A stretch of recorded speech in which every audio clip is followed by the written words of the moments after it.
Good afternoon, Mapicon. First of all, I would like to thank you all for inviting me to the conference today, especially Dr. Gupta and the entire team. And even good afternoon to all the delegates on site and even who are virtual online. The topic given to me is allergic disorders. That was the topic originally. COVID times, so I added COVID to it. What is the relevance of allergies in COVID era? So first of all, there are some terms like what is allergy, what is atopy, what are allergens. First of all, what are allergens? These are those, you can say, substances or antigens which are otherwise unharmful, but their exposure in some individuals can cause allergic reactions. Then what is atopy? It is sensitization to the allergen which may or may not cause the allergy symptoms. But if we define allergy, allergy is when the sensitization leads to the symptoms and signs. Then we call it as allergy. Now what are these antigens or allergens? They may be outdoor, which we see outdoor, like the molds, the fungi, the pollens. Now pollen can be the grass pollen or the tree pollen. The tree pollen which is available in our area, most common tree is pine. So there may be pine allergies. Or most common one, parthenium. Parthenium is nothing but the Congress grass. In layman words, we call it Congress grass. And this Congress grass is mainly seen in the rainy season. Like in India, it may be seen all throughout the year, but mainly it becomes more in rainy season.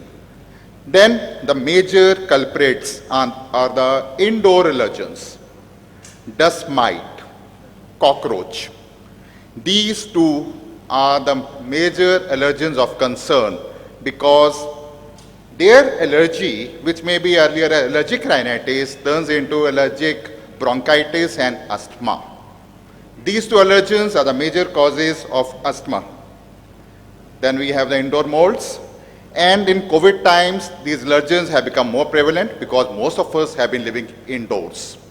With everyone indoor, so what the studies have said, the incidences of dust mite, indoor molds, and cockroach have increased.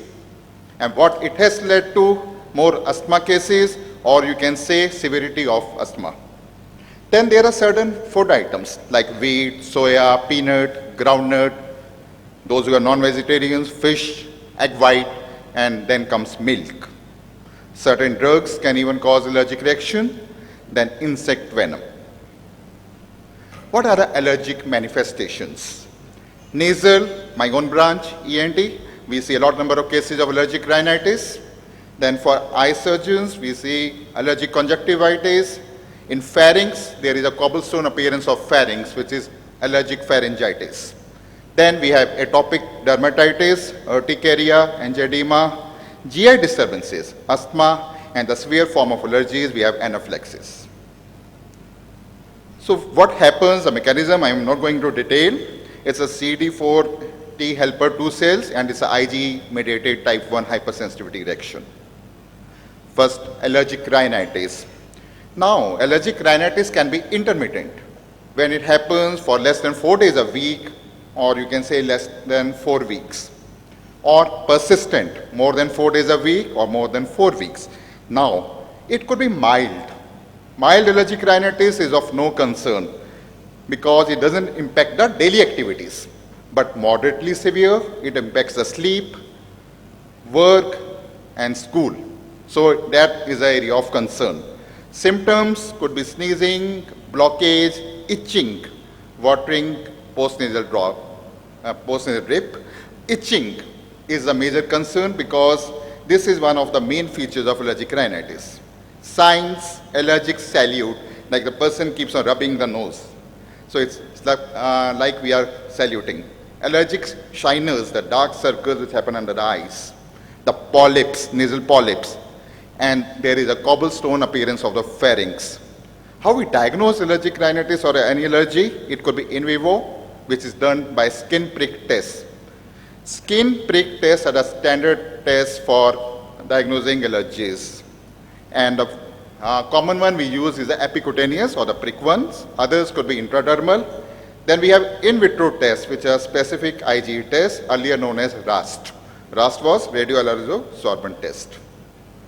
Now, what is this skin prick test? The main thing we have to remember in skin prick test is we have not to test for all the allergens. There may be around 100, 150 antigens which are available in the market. The latest recommendations of the American Society says it's not required to test all of them. There are only a few major allergens which have to be tested, and this can be done on the back or at a forearm, and we use a negative control and a positive control for the same. The negative control we use is the saline at our center, and the positive control is histamine. And we look for wheal formation. And we say that test is positive if the diameter of the wheal is more than 3 mm from the negative control. And if there is erythema or there is pseudopores, we say it is strongly positive.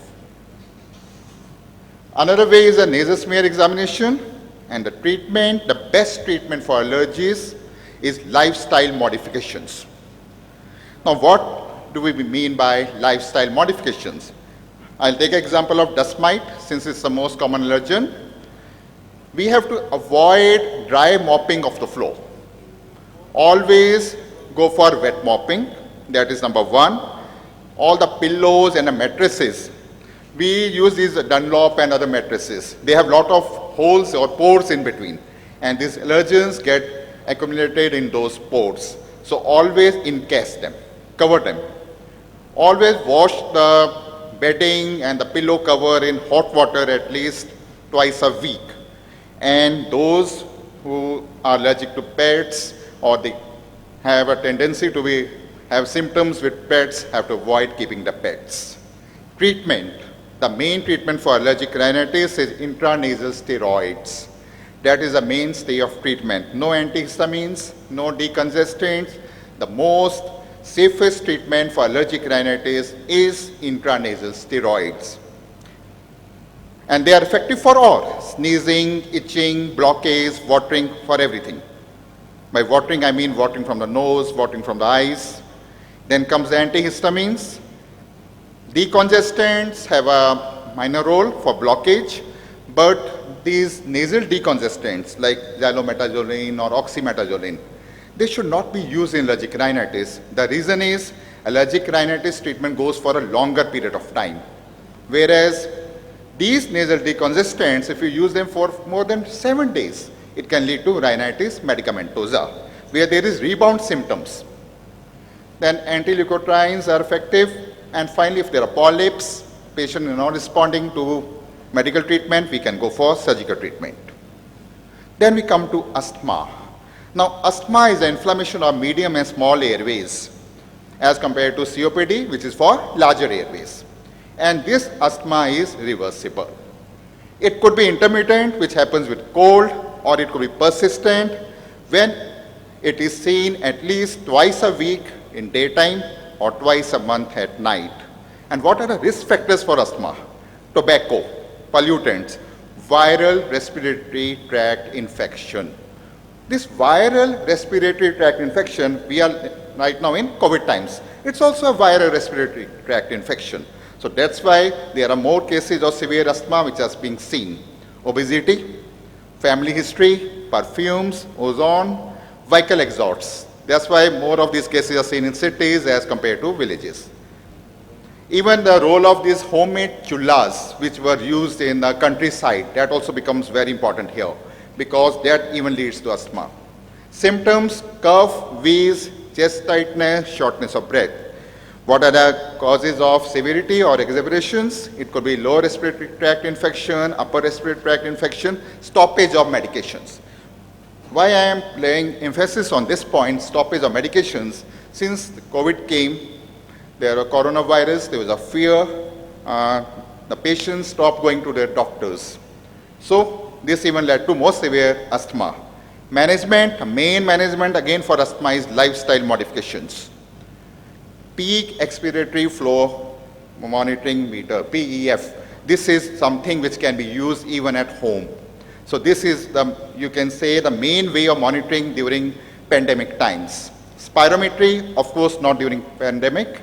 Medications, it can control the disease, but it can't treat it. Acute attack, we can use short-acting bronchodilators, quick relief. Then chronic, we have inhaled steroids, long-acting bronchodilators, antihistamines, anti-leukotrienes. And we are living in a world where there has to be a coordination of all the sciences. So yoga, Ayurveda, they also have a role. This is how the peak expiratory flow meter is used, and 80 to 100% of normal is a good control. Then there is a disease of concern to our pulmonologist, the respiratory medicine people, which is allergic bronchopulmonary aspergillosis. And the antigen involved here is Aspergillus. It is said to be cause moderate to severe allergic asthma, wheeze, cough with thick brown sputum, even fever, malaise, weight loss, diagnosis by skin prick test. And we have tests for Aspergillus. There may be elevation of total IgE. Patient may have eosinophilia. Treatment is by steroids and antifungal therapy. Then allergic conjunctivitis, the symptoms are bilateral. There will be itching and burning of eyes, pinkish conjunctiva. And we have to differentiate it from viral conjunctivitis, which will be for longer course. And there may be lymph node enlargement, especially the preauricular, which is a parotid group of lymph nodes which are enlarged. Then allergic pharyngitis, we have cobblestone appearance.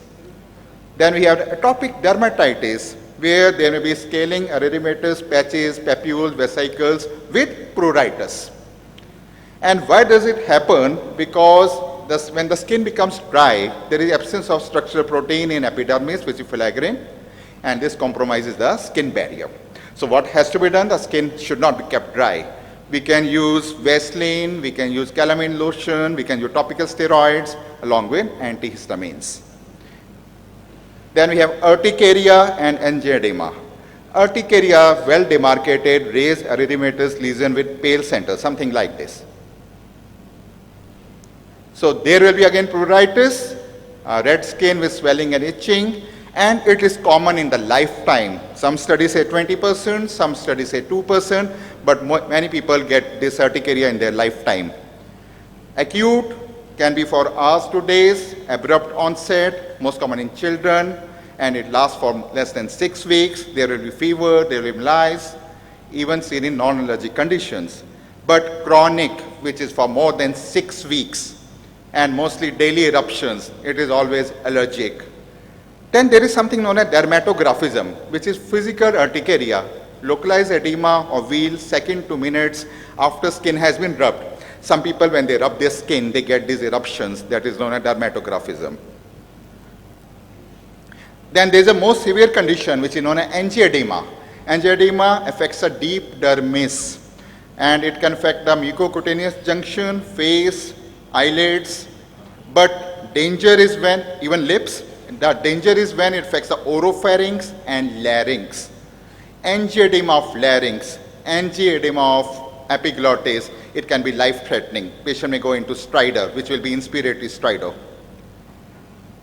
It is painful and burning. Treatment is steroids.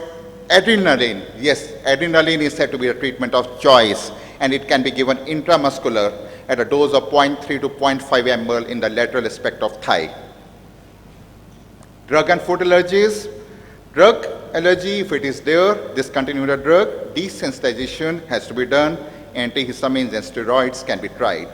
For food allergy, the symptoms will be vomiting, diarrhea. Patient may end up into anaphylaxis, and patient had to give an oral food challenge. There is something which is known as oral allergy syndrome. It is a pollen-associated food allergy sensitization. There is a cross-reactivity with the food and pollen proteins, and the most common pollen which is involved is tree pollens. It leads to itching in oral cavity on ingestion of certain raw fruits and vegetables during certain season. And this is limited to oral cavity and oropharynx. So what has to be done? Avoid these raw fruits and vegetables. We can go for canned fruits, that is number one. Other thing is the patient has to take antihistamines. Insect bite allergy, the common insect bites being a honeybee, bumblebee, wasp, or fire ants, and this happens because of stinging. It's a localized cutaneous reaction isolated to area that is safer. There could be Urticaria Angioedema and itching. Or there may be anaphylaxis, which may lead to laryngeal edema, bronchospasm, hypotension, which is more severe or more dangerous. Treatment, how we treat insect bite, the stinger has to be removed by scraping, never squeeze it. What will happen if we squeeze it? This venom will spread more and it will lead to more allergic manifestations. Cold compresses can be done, topical medications and antihistamines. Prevent, when you're working in such areas, maybe in the fields, cover the body and avoid certain perfumes because these insects are attractive to perfumes. Anaphylaxis is a serious allergic reaction, rapid in onset, can lead to death, always seen in the second exposure, could be because of various factors, commonly being the food allergies, insect venom, and the clinical features are seen within 30 minutes of the exposure. Can affect the nose, eyes, oral cavity. Again, if it affects the tongue and larynx, it is dangerous. Hypotension, when the blood pressure is less than 30% of the baseline. Respiratory can lead to wheeze, stridor, breathlessness. GI symptoms can be diarrhea, vomiting, abdominal cramps. Skin, it can lead to itching, hives, and flushing. It can even lead to loss of consciousness due to hypotension. That is dangerous. Diagnosis, serum tryptase can be done around 1 to 2 hours after episode. Serum histamine can be done. The normal tryptase is less than 11.4 nanogram per ml. Skin testing in such patients who have a severe reaction should be done only 4 to 6 weeks after the reaction, because what will happen before, there may be a false negative report because the patient is already sensitized. Treatment, again I will say, it's intramuscular adrenaline or epinephrine to save the patient. Steroids can be given, oxygen fluids as required. New modalities of treatment, allergen immunotherapy, subcutaneous and sublingual. Now, in foreign countries, sublingual was the one which was being used most commonly. Now in India also we have to come to it, so that the hospital visits are less. This can be even taken by the patients at their homes. Biological therapies like anti-IgE, omalizumab can be tried. There is something known as pseudo-allergy or anaphylactoid reaction, which is a non-allergen mediated. There is no prior sensitization. It happens with the first exposure. NSAIDs, radioactive materials, vancomycin, opioids. Flushing, pruritus, and erythema is there of the upper body, which is known as red man syndrome. COVID impact on allergies, I have been discussing long also. Now this COVID is severe acute respiratory syndrome, coronavirus 2, also known as SARS-CoV-2. Now according to studies which have been done recently, the one was done in South Korea by Yang et al. In 2020, they say patients with asthma and allergic rhinitis had bad clinical outcome of COVID. And they say this is because of inflammation, there is increased susceptibility to the virus, there is more reaction to the virus. Higher depression among allergy patients. This is another study which was done in Mexico by Gonzalez et al. In 2021, that there is a more cases of higher depression among allergic patients. Why only allergic? It has been seen in all the patients, but the study was regarding the allergic patients. Because the patient couldn't make clinical visits, stoppage of treatment. Now, obesity. Obesity is said to be a risk factor for both COVID as well as asthma. So is smoking and hypertension. There has been a relapse of the symptoms of asthma, allergies, conjunctivitis because of indoor allergens, interruption of treatment, I have already discussed. Sneezing, coughing leads to spread of virus. Those who have these allergies, they sneeze, cough, there are more chances of spreading of virus. More exacerbations of asthma seen. And another interesting thing was the maximum COVID period coincided with the pollen period. This COVID was maximum in the month of, we can say, depended on various states. In my state, it was more in the month of November, but otherwise in Punjab and everywhere it was more in August, September, and that was coinciding with the pollen period also. Similarities and differences. Similarities are a cough, shortness of breath, difficulty in breathing, fatigue, headache, sore throat, congestion or running nose. Allergies have more of itching, which is not there in COVID, then sneezing, maybe there.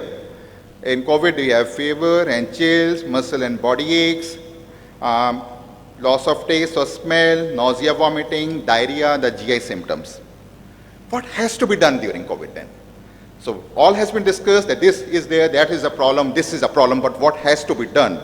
Telemedicine is the requirement of the day. It has been tried in Turkey, Australia for allergies. Patients were given a written plan and they were even followed up through telemedicine and it worked. This is something we can even try in our country. The beginning has happened, just it has to be continued. Face masks, N95 masks are said to be protective even against these allergens. So face masks have to be encouraged, and what masks have to be encouraged are the N95 masks over the other cloth masks. Intranasal steroids and steroid inhalers are safe. They are safe and they can be continued. But what has to be avoided is the systemic steroids. Allergen immunotherapy is safe. No direct studies have been done, but I was just going through a study which was done regarding HIV. They have studied in HIV, the allergen immunotherapy is safe. If it is safe for HIV, then maybe it is even safe for COVID. Those studies have to be done regarding it. And sublingual immunotherapy can be taken at home. Avoid nebulizers because they risk of spread. Avoid spirometry. So peak expiratory flow can be used. PEF meters can be used. Biological therapies like omalizumab are safe. Avoid hospital visits except during anaphylaxis and acute exacerbations. So what can be done? In foreign countries, all these patients who have allergies are given this self-injectable adrenaline at home. So that is one which can be tried. So if I want to conclude, I would say we are living in COVID era. We have to live with it. It will be there with us for a longer period of time. But at the same time, we should not forget allergies, because if we need to live a good life, then the treatment of allergies is very, very important. Thank you.